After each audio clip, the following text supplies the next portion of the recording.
नमस्कार, मैं आर.के. जायसवाल और आप देख रहे हैं जनमत की पुकार न्यूज। सोमवार को भारतीय जनता पार्टी रामपुरा मंडल कार्यकारिणी की बैठक आयोजित हुई। बैठक में भाजपा केशवपुरम जिला और रामपुरा भाजपा मंडल के सभी पदाधिकारी एवं कार्यकर्ता मौजूद रहे। इस बैठक का उद्घाटन केशवपुरम जिला अध्यक्ष राजकुमार भाटिया ने किया। बैठक में विभिन्न मुद्दों पर विचार विमर्श किया गया। इस दौरान मंडल कार्यकारिणी द्वारा दिल्ली सरकार की नई आबकारी नीति के खिलाफ एक प्रस्ताव लाया गया, जिसमें सभी सदस्यों ने एक मत होकर पास कर दिया। उक्त राजनीतिक प्रस्ताव में मुख्य रूप से आम आदमी पार्टी की केजरीवाल सरकार द्वारा लाई गई नई आबकारी नीति की घोर भर्त्सना करते हुए उसे अविलंब वापस लेने की जोरदार मांग की गई थी। साथ ही प्रस्ताव पर बहस के दौरान कई क्षेत्रीय समस्याओं को भी उठाया गया, जिनमें साफ सफाई, सीवर, स्थानीय आम आदमी पार्टी के पार्षद की विकास कार्यों के प्रति निष्क्रियता और रामपुरा वार्ड अंतर्गत निगम के भवन निर्माण विभाग द्वारा किया जा रहा भ्रष्टाचार प्रमुख थे। इस बैठक में मुख्य रूप से भाजपा केशवपुरम जिला अध्यक्ष राजकुमार भाटिया, भाजपा जिला केशवपुरम प्रभारी और पूर्व मेयर श्याम शर्मा, रामपुरा मंडल अध्यक्ष रामगोपाल मित्तल, पूर्व विधानसभा प्रत्याशी तिलक राम गुप्ता, अमित नागपाल, मंडल महामंत्री विजय होड़िया और नितिन नागर, ईश्वर आजाद, सुनील यादव व अन्य पार्टी पदाधिकारी और कार्यकर्ता उपस्थित रहे। इस अवसर पर जनमत की पुकार ने कई भाजपा नेताओं से बात की। आप देख रहे हैं जनमत की पुकार न्यूज और मैं अभी मौजूद हूं श्रीनगर के पंजाबी जायके में, जहां पे रामपुरा मंडल की कार्यकारिणी का बैठक किया गया है और हमारे साथ बात करेंगे यहाँ के नेता महेश अवाना जी। महेश अवाना जी, क्या हुआ, क्या रहा आपके बैठक में? देखिए, हर 3 महीने के अंतराल के बाद पहले राष्ट्रीय कार्यकारिणी, फिर जिला और उसके बाद मंडल स्तर पर हमारी कार्यकारिणी होती है। आज रामपुरा मंडल की हमारी कार्यकारिणी हमारे मंडल के अध्यक्ष मदन जी के नेतृत्व में यहाँ पर हुई, जिसमें हमारे जिले के अध्यक्ष श्री राजकुमार भाटिया जी, हमारे विधानसभा प्रत्याशी भाई तिलक राम गुप्ता जी, अमित नागपाल जी और हमारे जिले के प्रभारी पूर्व मेयर श्याम शर्मा जी और जिले के सभी वरिष्ठ कार्यकर्ता, मंडल के दोनों महामंत्री विजय होड़िया जी और नितिन नागर जी, ईश्वर जी, सभी लोग वरिष्ठ कार्यकर्ता उसमें रहे, सुनील यादव जी भी।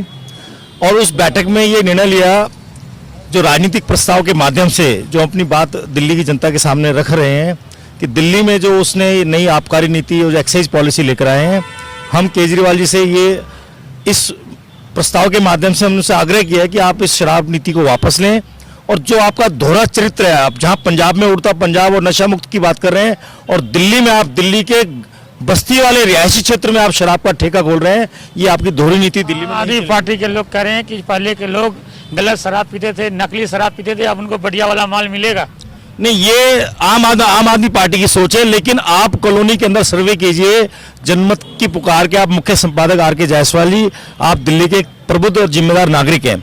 आप दिल्ली की माताओं बहनों से आप सोचिए कि जो हमारा समाज का ताना बाना, जो रिहायशी क्षेत्र में जिस प्रकार ठेके खोले गए हैं, हमें ठेके खोलने पर कोई आपत्ति नहीं है। आप ठेके खोलिए कमर्शियल जगह पर, आप ठेके खोलिए मॉल्स के अंदर। आपने जैसे पहले दिल्ली टूरिज्म में DSIDC और दिल्ली सरकार ने जो ठेके खोले हुए थे, उसकी आप पुनरावृत्ति कीजिए। लेकिन जहाँ रिहायशी क्षेत्र है, जहाँ मंदिर है, जहाँ स्कूल है, जिस ठेके खुलने के कारण जहाँ हजारों बच्चे स्कूल के वहाँ निकलते हैं, उन बच्चों की मानसिकता पर क्या प्रभाव पड़ेगा, आप इसका अंदाजा लगाएं।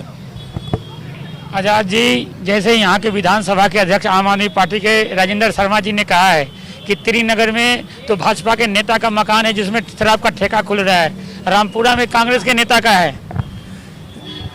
जायसवाल जी, जैसा कि बड़े भाई महेश अवाना जी ने बताया कि आप यहाँ के प्रबुद्ध जो है पत्रकार हैं, क्षेत्र की नब्ज से वाकिफ हैं, आप जो मुद्दा है आप उस पर रहिए। मुद्दा ये है कि रिहायशी क्षेत्रों में ये चीज़ें नहीं खुलनी चाहिए, चाहे वो बीजेपी का हो चाहे कांग्रेस का हो। अगर इस प्रकार का कार्य भारतीय जनता पार्टी के कार्यकर्ता या नेता के घर में भी होगा तो हम सभी कार्यकर्ता उसका विरोध करेंगे। और आप एक बात मानोगे कि आज से 30 साल पहले जो है फर्स्ट डिवीजन से पास होना मतलब 60% से पास होने को बड़ा माना जाता था, लेकिन आज नहीं। क्यों? क्योंकि हमारी जितनी भी छोटी बड़ी बस्तियां, गांव थे, सब गलियों के आसपास छोटे छोटे स्कूल खुले। स्कूल खुलने से विद्या की, संस्कृति का, संस्कार का जन्म हुआ। जब वो चीज़ बड़ी हुई तो बच्चों के अंदर मार्क्स आने लगे। पहले हमारी माताएं बहनें कितना वो श्रृंगार के लिए करती थी, लेकिन हमारे क्षेत्रों में ब्यूटी पार्लर खुले तो माताओं बहनों को उसमें जाने का अवसर मिला। पहले हमारे यहाँ कितने बुटीक होते थे, सिर्फ सिलाई केंद्र आए, हमारे रिहायशी क्षेत्रों में सिलाई केंद्र आए, तो माताओं बहनों में सिलाई को प्रति रुझान बढ़ा, यहाँ बुटीक बढ़े और जो है महिलाओं के को काम मिला। ऐसे ही पहले कितने बच्चे एक्सरसाइज पहलवानी करते थे, लेकिन जब हमारे रिहायशी क्षेत्रों में जिम आ गए तो बच्चे क्या 46, 48 साल के 50 साल के आदमी भी वहां पर जाकर के एक्सरसाइज करते हैं। तो मेरा कहने का तात्पर्य ये है कि हम जिस तरफ की संस्कृति को बढ़ावा देते हैं वो संस्कृति ऊपर जाती है। केजरीवाल जी को इस चीज में आगे आना चाहिए, अपनी गलती माननी चाहिए कि ये जो फैसला लिया उन्होंने गलत लिया है। दिल्ली के अंदर व्यवसायिक क्षेत्र बहुत है, कमर्शियल कॉम्प्लेक्स बहुत हैं, ये जहां है ये ठेके पहले जहां थे वहीं रहने चाहिए। और रिहायशी क्षेत्रों में अगर पहले थे भी तो उनको इन्होंने बड़ा कर दिया, इनको कम करना चाहिए था, इनको यहाँ से हटाना चाहिए था। हमें इस मुद्दे पर ध्यान देना चाहिए। और आपसे भी विनम्र निवेदन है, अगर आपकी अंतरात्मा इस बात को मानती है कि जो बात मैं कह रहा हूं वो सही है, तो आप भी इस पे किसी भी दलगत राजनीति से ऊपर होकर के आप आगे बढ़िए। आपका अखबार, आपका सोशल मीडिया या ये आपका चैनल निश्चित रूप से आगे बढ़ेगा। सभी शुभकामनाओं और मंगल कामनाओं के साथ। बैठक में क्या निर्णय लिए गए? बैठक में निर्णय लिए गए जो केजरीवाल की गलत नीतियां हैं दिल्ली सरकार की, उन नीतियों के खिलाफ कार्रवाई करी जाए। केजरीवाल निगम चुनाव को लेकर क्या चर्चा हुई आपके बैठक में? देखो, अभी निगम के चुनाव को लेकर कोई चर्चा नहीं हुई है। अभी हमारा एक राजनीतिक प्रस्ताव पास करा है हमने, उसकी चर्चा हमारे महेश भाई ने करी है आपके सामने। और बाकी कोई ऐसी राजनीतिक चर्चा, हमारी नीति है हर 3 महीने के बाद एक हमारे संगठनात्मक बैठक रहती है जिसको हम कार्यकारिणी कहते हैं, तो वो ही हुई है। भाग लेते हैं आप उसमें? जो हमारे बूथ लेवल तक लोग होते हैं वो सब इसमें भाग लेते हैं। शराब के ठेके खुल रहे हैं, फिर भी आप विरोध प्रदर्शन नहीं करते नजर नहीं आ रहे कहीं पर आप? नहीं, ऐसी बात नहीं, विरोध प्रदर्शन हो रहे हैं। अभी ये राजा पार्क में जो आज हमारा राजनीतिक प्रस्ताव पास हुआ, जो राजा पार्क में खुला, इसके खिलाफ भी प्रदर्शन प्रारंभ हो जाएगा। और मेन कार्यकारिणी में हमने क्षेत्रीय मुद्दे भी उठाए, जैसे कि झुग्गी झोपड़ी में सफाई व्यवस्था बिल्कुल चरमरा गई है, और पूरे क्षेत्र में जो है अपना शकूरपुर गाँव, वहाँ पे सीवर की समस्या बहुत है, पानी भरा रहता। आप भी पीछे आपने कवरेज किया भी था। तो इस टाइप के जो पार्षद कार्य नहीं कर रहा, और कहने के वो जो लोग मकान वगैरह बना रहे हैं, जो अपना खुद का मकान भी बना रहे हैं, बिल्डर तो बना ही रहे हैं, उसके बावजूद भी लोगों को परेशान किया जा रहा है। इस टाइप के हमने मुद्दे उठाए। परेशान ये मकान बनाने में दिक्कत की जाती है भाई, उनको छोटी छोटी परेशानी डालते हैं उनके कि भाई आपका हाँ भाई, लैंडर मामला यहाँ का रामपुरा में चल ही रहा है। अब आम पार्टी कहती है, यहाँ पे तो एमसीडी का जो पार्षद है वो आप पार्टी का है, वो कैसे दूध का धुला हो गया? तो आप ये समझ सकते हैं चीज़ को। और हमें मेन हमारा जो रखा है मुद्दा कि यहाँ पे झुग्गी झोपड़ी में जो हमारी इंदिरा कॉलोनी है, वहाँ पे अगर आप चले जाएं तो हम पार्षद तो कहते हैं कि क्षेत्र को चमका दिया झुग्गी झोपड़ी को। झुग्गी जो आप खुद जाके देखें ना, वहाँ पे आप जाके वहाँ पे खुद देखें किस प्रकार की व्यवस्था है वहाँ पे।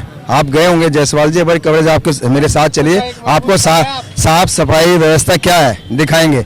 और शकूरपुर गांव में भी आपको दिखाएंगे कैसी व्यवस्था। शकूरपुर गांव के पार्षद होते हुए नरक के जीवन यहाँ पर जीने को मजबूर हो रहे हैं लोग बाग। और आप देख रहे हैं जो अंडरपास से और अपना जो रेलवे है, वहाँ पे लोग बाग आडुल के लोग परेशान है, जो वहाँ पे जो है कोयला जलता है और धुआं आता है। इस प्रकार की बहुत सी परेशानी यहाँ पे है लोगों को। निगम चुनाव है लेकिन आपका होर्डिंग पोस्टर कहीं दिख नहीं रहा है। ऐसा होर्डिंग पोस्टर तो आपको पता ना, प्रचार जो मंत्री, हम तो जमीन पे काम करने वाले हैं, होर्डिंग पोस्टर में नजर नहीं आते, पर जमीन पे लोगों के बीच जाकर कार्य करने की हमारी शैली भारतीय जनता पार्टी रही है। ये केजरीवाल जी करते होंगे जो विज्ञापन में कितना करोड़ रुपए खर्च कर दिया उन्होंने। नमस्कार, मैं आरके जायसवाल और आप देख रहे हैं जनमत की पुकार न्यूज। अगर आप जनमत की पुकार को यूट्यूब चैनल पर देख रहे हैं तो कृपया चैनल को सब्सक्राइब कर लें, या फेसबुक पर देख रहे हैं तो पेज को लाइक करें, फॉलो करें।